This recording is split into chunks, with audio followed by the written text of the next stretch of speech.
Rolling. आप अपनी ये नाटक को किस तरह तैयार करते हैं, अपनी यूनिट को किस तरह से, मतलब? ऐसे है कि हमारा जो यूनिट है मेरे साथ, एक तो मेरे कलाकार ऐसे हैं जो मेरे साथ पिछले 8-10 साल से काम कर रहे हैं, मगर बहुत से स्टूडेंट्स वगैरह मेरे साथ होते हैं, लड़के लड़कियां। तो हम पहले नाटक को लिखते, फिर उसको रिहर्सल करते हुए फिर ये गांव-गांव लेके जाते हैं, और मैं अपने आर्टिस्ट को पॉकेट मनी ज़रूर देता हूँ। जैसे एक परफॉर्मेंस आज करेंगे या 2 परफॉर्मेंस करें तो 100 रुपीज़ पर परफॉर्मेंस उनको मैं पॉकेट मनी देता हूँ, ताकि वो अपनी जो दूसरी थोड़ी बहुत ज़रूरतें हैं उनको पूरा करें। तो ये पैसा जो है, खर्च है, मैं कलेक्ट करता हूँ लोगों से, झोली फैलाकर उनसे कलेक्ट करते हैं। तो ये पॉकेट मनी का सिस्टम मैंने इसलिए रखा है कि मेरे साथ जो आर्टिस्ट काम करते हैं उनकी छोटी मोटी ज़रूरतें हैं, कुछ अपने काम को वो हर्जा भी करते हैं, और एक मैं थोड़ा सा डिसिप्लिन भी रखना चाहता हूँ कि इस तरीके से कि परमानेंट काम करें। अब तक मेरे साथ तकरीबन 230 आर्टिस्ट ने काम किया। जितनी देर काम कर सकते हैं करते हैं, फिर वो आगे चलते हैं, अपने कोई और प्रोफेशन पे जाते हैं। इस वक्त मेरे पास 11 आर्टिस्ट का अपना ट्रूप है, तो मैं बदल बदल के, मेरा हर एक नाटक जो है 5 की टीम का होता है तकरीबन।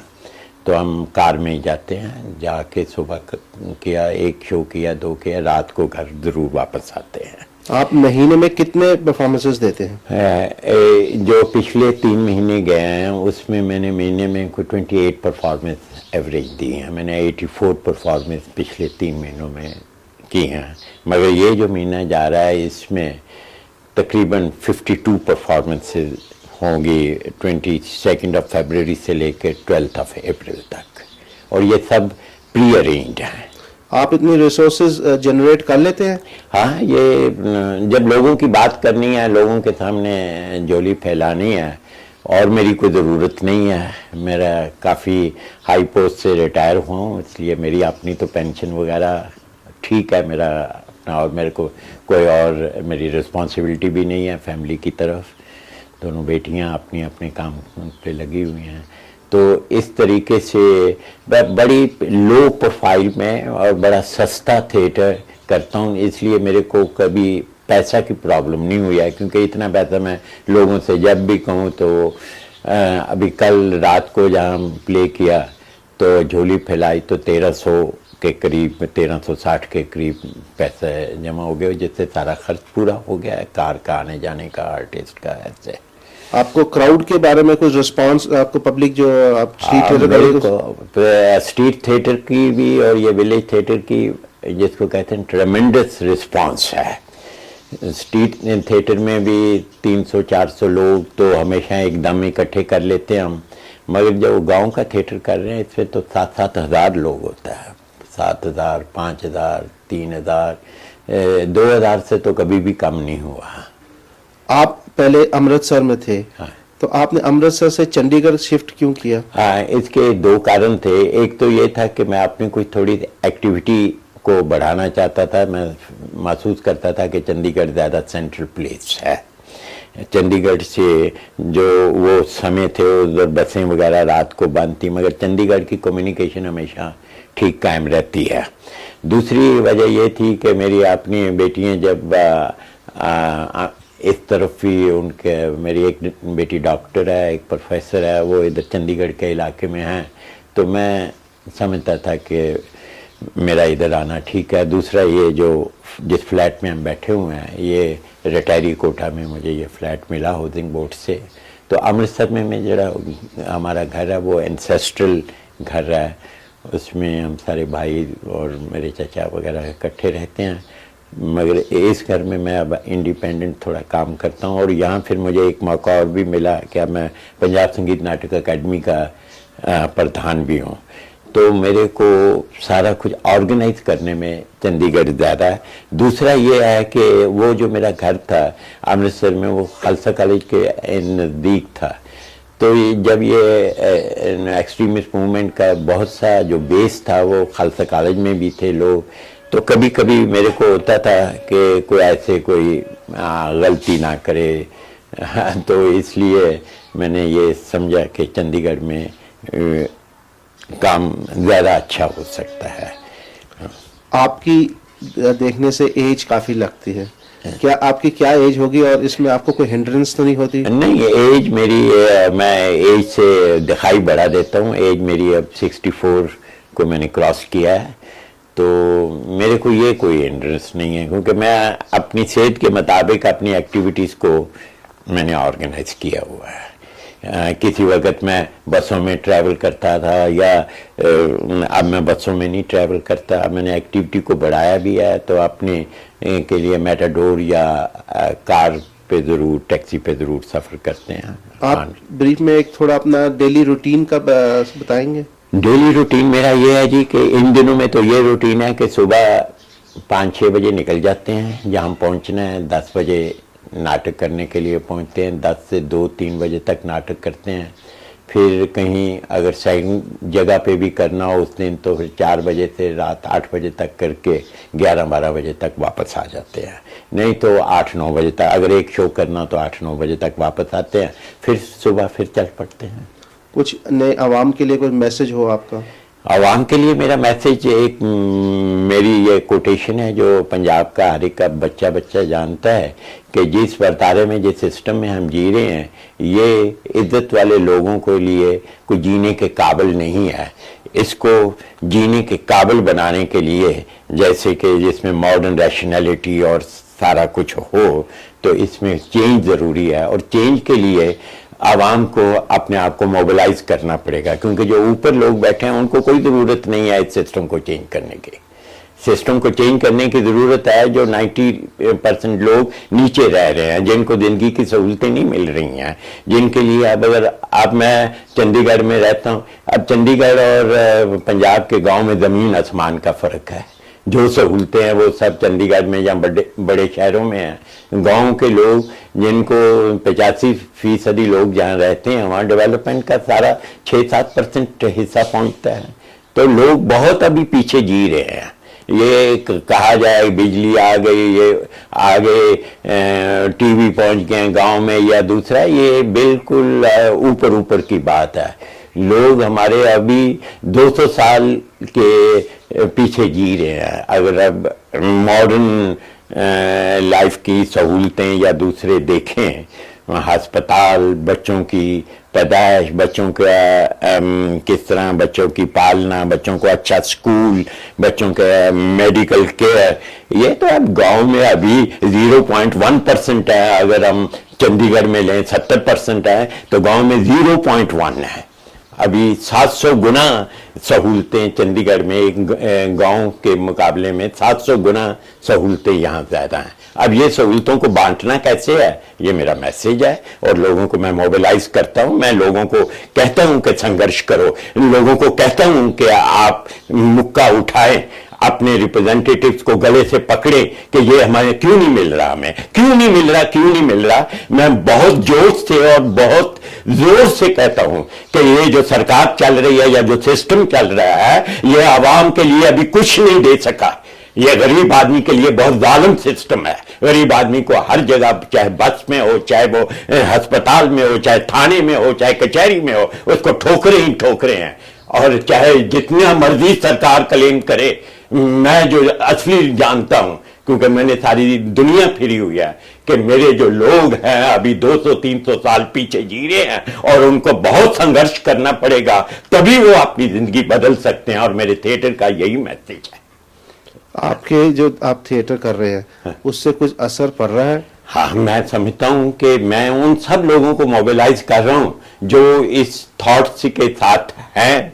अब वो सैकड़ों की तादाद में नौजवानों को मैं, नौजवान भारत सभा, भगत सिंह का मैसेज, मैं अगर भगत सिंह का ये जो काफिला चलाया हुआ है, तो इसी मैसेज के लिए चलाया हुआ है कि भगत सिंह के सपनों का अभी हिंदुस्तान बहुत परे पड़ा है। इसको करने के लिए इनकलाब जिंदाबाद का जो नारा उसने दिया था, वो नारे की बड़ी सख्त ज़रूरत है। पंजाब के रूरल एरियाज के बारे में कुछ हमें बताइए। पंजाब के रूरल एरियाज में ऐसे है जी कि ज़िंदगी की जो ऊपर ऊपर की आज के सहूलतें औद्योगिक युग के, टेलीविजन पहुंच चुका है, ट्रैक्टर भी पहुंच चुके हैं, खेती में भी मॉडर्न सब कुछ है, सड़कें भी बन चुकी हैं, सब कुछ बन चुका है। मगर वो फिर सारा अगर देखें तो किन के लिए बना, और जो अभी गांव के सबसे नीचे के लोग हैं जिनके लिए बहुत सहूलतों की जरूरत है, अभी तक उनको नहीं पहुंची, अभी तो उनका और टाइट हो गया। और जरा हिंदी सर है। हाँ, जो ये पिछले 12 साल का पंजाब के संताप का समा गिना जाता है, मैं सारे समय में बाकायदा थिएटर करता रहा हूँ, रूरल थिएटर। जब भिंडरांवाला जीते थे तब भी मैं करता था, और उस वक्त मेरा स्टैंड था कि ये भिंडरांवाला का जो लाइन है रिलीजियस फंडामेंटलिज्म का, ये गलत है, और ये पंजाब में पंजाब की पॉलिटिक्स में इनकी एंट्री जो है बहुत ख़तरनाक साबित होगी। ये 82-83 में मैंने बहुत थिएटर इसमें किया, और मेरा प्रसिद्ध नाटक है कुर्सी मोर्चा हवा विच लटकते लोग, यानी एक तरफ कुर्सी, एक तरफ दरबारा सिंह, एक तरफ भिंडरांवाला, और हवा में लटक रहे हैं लोग। तो उन दिनों में मैंने लोगों को ये स्ट्रेस किया था कि आपकी असली प्रॉब्लम जो हैं वो आपकी बैकवर्डनेस के हैं, आपकी गरीबी के हैं, ये प्रॉब्लम रिलीजन के साथ नहीं जुड़ती। ऑपरेशन ब्लू स्टार के बाद मैंने महसूस किया है कि जो हिंदुस्तान का जो सारा सिस्टम है सरकार का, इसने आर्मी के ज़रिए बहुत ज़्यादती की है। 8 जून से अगर 22 अक्टूबर 84 को लें तो मैं समझता हूँ कि पंजाब में एक टेरर का जोर था, और वो टेरर था पुलिस और मिलिट्री का। उसके बाद ये इंदिरा गांधी जी का असैसिनेशन, और उस वक्त मैंने एक नाटक लिखा था बाबा बोलदा है, मेरा बड़ा प्रसिद्ध नाटक है। मैंने उसमें ये स्ट्रेच किया था, दोनों धीरों को कंडेम किया कि ये जो एक तरफ ये फंडामेंटलिस्ट हैं, दूसरी तरफ गवर्नमेंट, कि ये अपनी प्रेस्टीज इश्यूज बना के खुद भी मर रहे हैं और लोगों को भी मरवा रहे हैं। उसके बाद हर पीरियड में मैंने अपने नाटक किए हैं, और लेटेस्ट मेरी अब ये कहूँ कि अब पंजाब में, वैसे तो जहाँ मैं नाटक करता था दिन के वक्त लोग आते थे, मगर अब पिछले 6 महीने से ये ड्रामेटिक एक्टिविटी को बहुत बढ़ावा मिला है। अब लोग बाहर आते हैं घरों में, और जिसको कहते हैं सहम और डर अब बहुत कम हुआ है।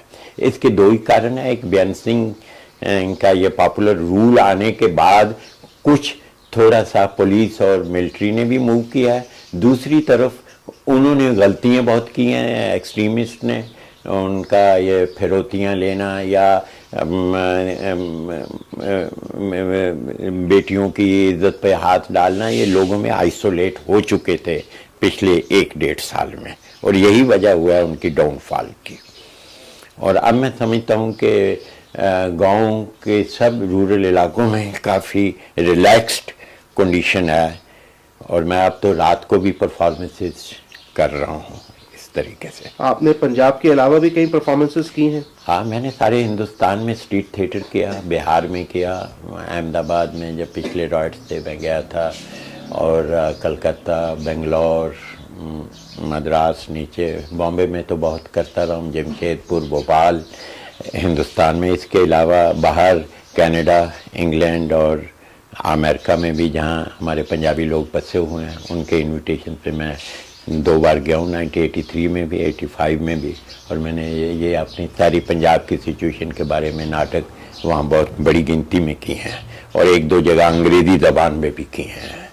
उधर कैसा रिस्पांस रहा है? बहुत अच्छा रिस्पांस था। मैं समझता हूँ कि जब मैंने जाके बात की एक निरपेक्ष होके कि पंजाब की सिचुएशन में कौन कौन से फैक्टर्स हैं जो काम कर रहे हैं, और पंजाब प्रॉब्लम इज़ देयर, इससे पॉलिटिकल प्रॉब्लम, इसके कोई सोशल और इकोनॉमिक रीजन भी हैं, ये सिर्फ लॉ एंड ऑर्डर की प्रॉब्लम नहीं है। मगर मैं अब महसूस करता हूं कि बेअंत सिंह ने एक इशू को, लॉ एंड ऑर्डर को अगर सख्ती से पकड़ा है और कुछ लोगों को रिलीफ दिया तो ये भी अच्छी बात है, और जो समय आएगा तो इसमें कुछ ना कुछ अच्छा निकलेगा। और मैं पॉजिटिव भी समझता हूँ कि 12 साल जो हमने संताप भोगा है उसमें एक बात साफ हो गई है, जो पिछले वो फ्यूडल वैल्यूज़ थी पंजाब की पॉलिटिक्स में, फ्यूडल सरदार जो फैमिली से ट्रेडिशनल जो पॉलिटिक्स को डोमिनेट कर रहे थे, वो सब अब गायब हुए हैं। ये रूरल थिएटर का क्या फ्यूचर है? रूरल थिएटर का पंजाब में बहुत भारी फ्यूचर है। अब मैं जो अगले साल में आज संगीत नाटक अकेडमी के प्रधान के जरिए में देख रहा हूँ, तो मैं देखता हूँ कि बहुत सी टीमें अब रूरल एरियाज में काम करेंगी। बिजली उधर है, अब छोटे छोटे थिएटर भी बन रहे हैं, लोग इसके बारे में काफ़ी चेतन हो चुके हैं। Thank you sir. अच्छा।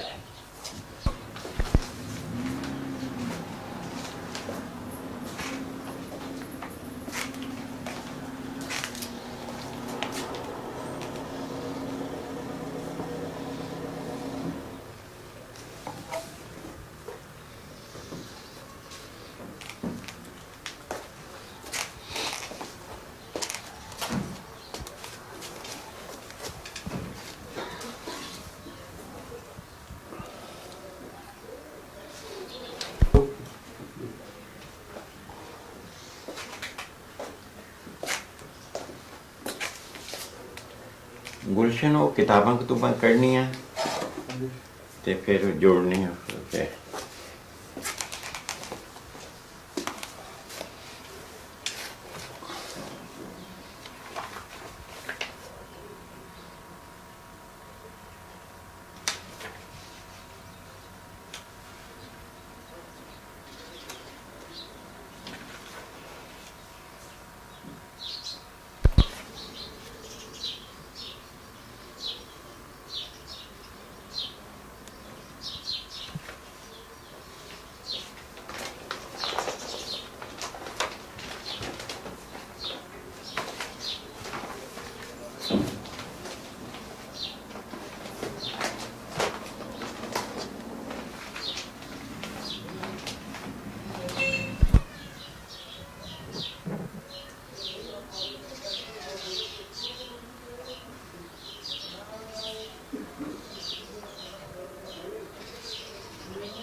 पर मैं उत्थे ना 2 ਵਜੇ तक ਹੋਵਾਂਗਾ जी।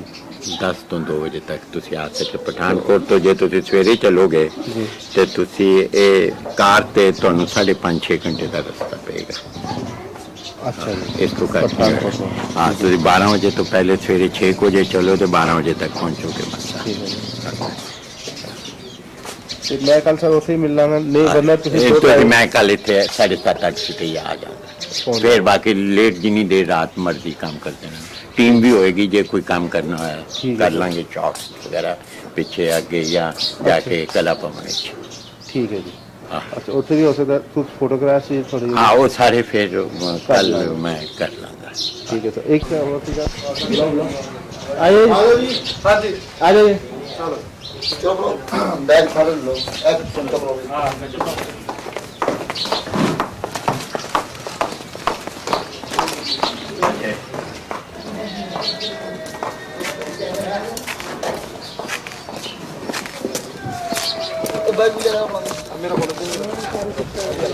ये बच्चे रखना क्या आगे?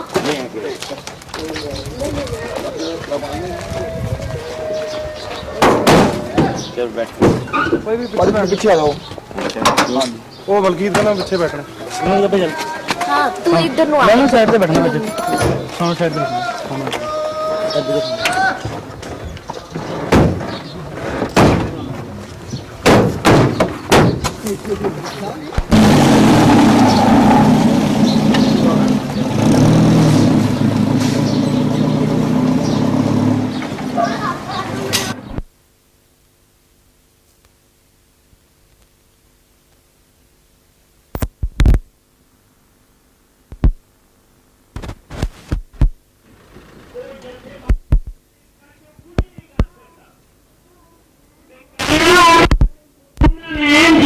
जथेबंद ने और जथेबंद कौन ने जेडे ट्रेड यूनियनिस्ट मजदूर ने जेडे ट्रेड यूनियन लड़नी है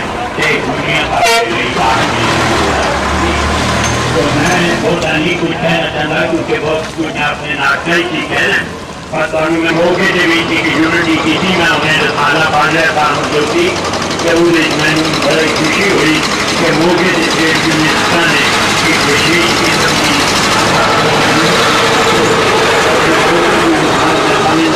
ਉਹਨਾਂ ਥਾਵਾਂ ਤੇ ਹੋਣੀ ਚਾਹੀਦੀ ਹੈ ਇਹ ਜਿਹੜੀ ਮਿਸਾਲ ਹੈ ਕਿ ਵਰਕਿੰਗ ਕਲਾਸ ਆਪਣੀ ਦੋਵੇਂ ਰਹਿੰਦੇ ਸੀ ਇੱਕ ਥਾਂ